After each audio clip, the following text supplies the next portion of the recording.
यह कहानी एक शेर और एक लोमड़ी की है, जिसमें शेर की ताकत और घमंड के मुकाबले लोमड़ी की चतुराई और बुद्धिमानी जीत जाती है। एक दिन शेर जंगल में घूम रहा था और अचानक उसकी मुलाकात एक लोमड़ी से हुई। शेर की ताकत और शान से प्रभावित होकर लोमड़ी ने शेर से कहा, आप तो बहुत महान जानवर हैं, आपको हमारे जंगल का राजा होना चाहिए। शेर, जो अपनी ताकत पर बहुत गर्व करता था, लोमड़ी की बातों में आ गया। लोमड़ी ने उसे और खुश करने के लिए कहा, मैं जानती हूँ एक ऐसी जगह जहाँ आपको पूरी सुरक्षा और शांति मिलेगी। शेर खुश होकर लोमड़ी का पीछा करने लगा। लोमड़ी शेर को एक गुफा के पास ले आई, जो एक सुनसान और एकांत जगह थी। शेर गुफा के अंदर जाकर आराम करने लगा।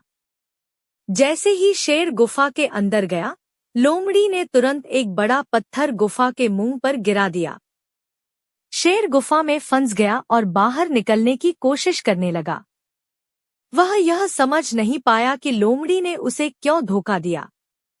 लोमड़ी बाहर से बोली, शेर साहब, आपने अपनी ताकत पर इतना घमंड किया कि अपनी सुरक्षा का ध्यान नहीं रखा।